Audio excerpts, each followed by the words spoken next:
E ele disse a seguinte frase: a depressão é o estágio máximo da tristeza humana. É a doença que mais rouba os pais das famílias e os talentos da economia. A melhor definição de depressão. O estágio máximo da tristeza humana. O depressivo não aproveita o presente. O ansioso não aproveita o presente. Mas aqueles que estão vivendo o presente estão estressados. E aí? O que acontece? Está aproveitando o presente também? Não. Deus quer promover uma restauração mental no seu povo, sim ou não? Sim. Claro que sim. Porque ou nós estamos no futuro ou no passado ou estragando o presente por causa do estresse. Deus quer fazer uma restauração mental também. Mas Deus quer restaurar nossos relacionamentos também, sim ou não? Sim. Será que Ele se preocupa com a nossa saúde social? Com os nossos relacionamentos? Junto, dentro da nossa casa, com aqueles da nossa família, mas com os de fora também, no trabalho, no estudo, na comunidade? Claro que sim. Deus quer restaurar também os nossos relacionamentos. Mas para que tudo isso aconteça, Ele quer restaurar em primeiro lugar o relacionamento com Ele. A saúde espiritual. Porque quando nós nos relacionamos com Deus, estamos relacionando com a fonte do amor. E quando recebemos o amor da fonte, cultivamos o amor em nós. E podemos espalhar o amor ao próximo. Então, se queremos essa restauração, e esse é o papel de Deus, é restaurar o seu povo, precisamos, em primeiro lugar, buscar a Deus. Cultivar aquilo que recebemos de Deus em nós, que é o amor, e espalhar o amor ao próximo. Amém. Então, esse é o terceiro motivo para nós vivermos de maneira diferente daquilo que o mundo tem vivido. Primeiro, Glória a Deus. a glória de Deus. O bom aluno continua, os outros ainda precisam se tornar bons. Primeiro motivo, a glória de Deus. Segundo motivo, santificação. Tem mais bons alunos agora, beleza? Terceiro motivo, restauração. Física, mental, social e espiritual. Agora vamos para o nosso quarto motivo. O quarto motivo se encontra em 1 Coríntios de novo, capítulo 10. Lemos o 31, agora vamos para o 32. Antes do quarto motivo, uma recomendação.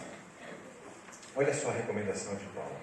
Ele está falando de mudança no capítulo 10, no verso 31. Ele diz: portanto, quer eu coma, quer eu beba ou faça qualquer outra coisa, devo fazer para a glória de Deus.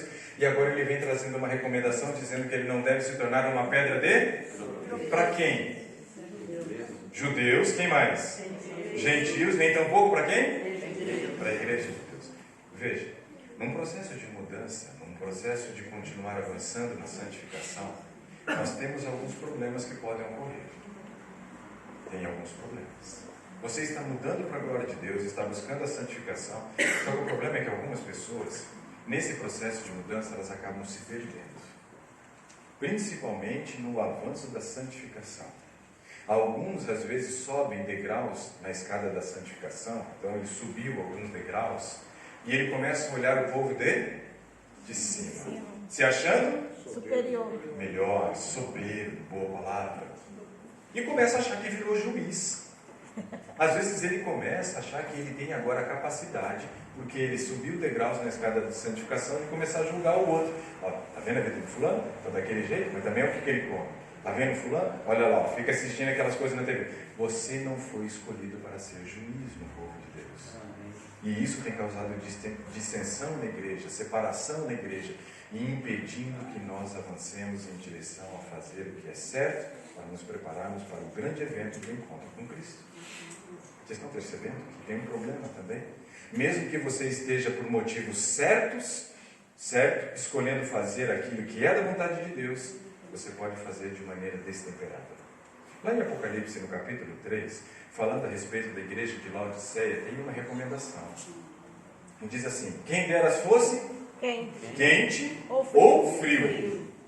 Veja, frio é bom? Não. Frio não é bom. Não. Mas é melhor ser frio ou morno na recomendação? Frio. Olha, quem dera fosse quente ou frio. Mas porque é morno, eu vou fazer o quê? Vomitar-te. O ideal é ser quente. Só que quem é frio sabe que está frio. Em algum momento ele pode voltar a ser quente. Mas quem está morno acha que está tudo bem. Está confortável, está na zona de conforto. Você sabe como é que faz para cozinhar rã? Bota na água fria. Você coloca ela na água fria. Porque se você colocar na água quente, o que ela faz? Pula. Ela pula fora. Então ela coloca ali a rãzinha, a pessoa que vai cozinhar a rã, vai colocar ela na água fria. Aí vai começar a cozinhar, vai passar do molho quente e ela vai achar assim, nossa, que gostoso. Daqui a pouco ela está cozida. Entendeu? O morno é mais ou menos essa rãzinha que não percebe a sua condição. E aí a frase é justamente quem dera fosses quente ou frio. Só que tem gente que quando lê isso, lê, quem dera se fosse pelando ou frio. Ele quer ser mais do que quente. E esses são os que causam problema. Esses são aqueles que vão gerar doutrinas que não existem. Esses são aqueles que começam a julgar e criar conflito dentro da igreja, porque ele se acha superior. Ele acha que ele está num outro patamar. Ele já saiu do quente para o pelando. O pedido não era pelando para ninguém. O pedido era para ser quente. O quente é o equilibrado. O quente é aquele que se esforça para fazer a sua parte e entende que Deus completa a obra. É aquele que não julga, mas fortalece aquele outro que está fraco na fé. Ele não esmorece a fé do outro, acusando, julgando e colocando a pessoa para baixo, mas ele se coloca à disposição para ajudar. Esse é o quente. Nós precisamos nos tornar cristãos quentes, sair lá da síndrome da jumenta de Balaão. Entenderam? Depois dessa recomendação, vem o verso 33. De 1 Coríntios capítulo 10, e aí vem a quarta motivação. Só que esse verso 33 é um verso complicado. É um verso difícil. Porque como começa o verso 33? Olha como é que Paulo começa a descrição do verso 33. Que ele precisa fazer o quê? Agradável. Eu em tudo busco ser o quê? Agradável. É fácil ser agradável? Nem sempre. Mas é fácil ser agradável para quem a gente gosta, sim ou não? Mas ele disse que era para ser agradável para quem? Todos. Caramba.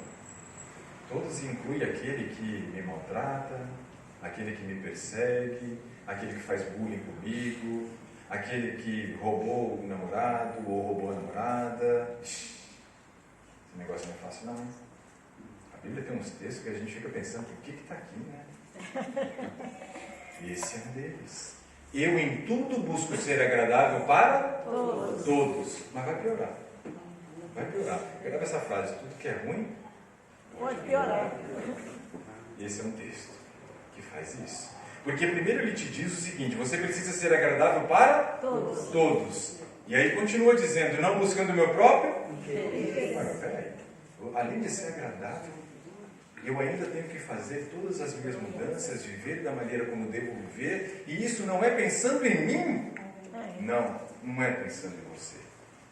Você ainda precisa viver de maneira diferente do padrão do mundo, e isso não é pensando em você, mas pensando em quem? No próximo. No próximo, mas o texto diz pensando em muitos. Com qual propósito? Salvar todos. Então, peraí, tudo que eu tenho que fazer depois que eu aceitei Jesus como meu Salvador, não é pensando mais em mim? Não, você vai conservar a sua salvação, se você fizer as partes que lhe cabem. Mas o propósito, depois de você aceitar a Cristo e entender que você está 100% salvo, tudo que você deve fazer deve ser para que outros também tenham a mesma oportunidade de salvação. E a nossa quarta motivação chama-se salvação. Não minha, mas do próximo. Nós precisamos entender esses 4 motivos. Fazer escolhas para a glória de Deus. Buscar a santificação, sem a qual ninguém verá o Senhor. Passar por um processo de restauração em todas as áreas da vida, mas entender que Deus lhe chamou também com uma missão. A missão de levar o seu amor ao próximo. As boas novas de salvação precisam ser divulgadas. Tem um texto da Bíblia que diz que nós somos escolhidos por Deus para ser embaixadores. Você sabe quem é ou o que faz um embaixador? O embaixador trabalha na sua terra ou fora da sua terra? Fora. Representa o país fora. Representa o país. Então o embaixador é um representante. Ele é o funcionário do maior grau do escalão do governo. É aquele que serve para representar um governo, para representar uma nação. Ou seja, quando você olha para o embaixador fora do país, é como se ele fosse o maior representante daquela nação no local onde ele está. Deus lhe chamou para ser o que aqui nessa terra? Embaixadores. Ou seja, é para você ser o seu Representante. É para que as pessoas, ao olharem para você, reconheçam a figura de quem? De Cristo. De Cristo. E será que isso é possível? É. Alguém que já passou por uma cena, seja ela qual for, que você nem conhecia a pessoa e ela chegou para você e disse assim: você é cristão? Alguém já passou por essa cena? Já. Se você já passou por essa cena de alguém olhar para você e dizer: você é cristão, o que ele reconheceu em você? Cristo. A imagem de quem? De Cristo. Então quer dizer que você está cumprindo a missão. Mas se você não passou, dá um jeito de passar. Dá um jeito de passar, porque aí as pessoas vão demonstrar e você vai ter a certeza de que você está andando na direção certa. Agora, se o mundo não é um modelo, quem é o modelo? Jesus. 1 Coríntios, capítulo 10, do verso 34. Procura aí. Vou procurar que você não vai achar aí.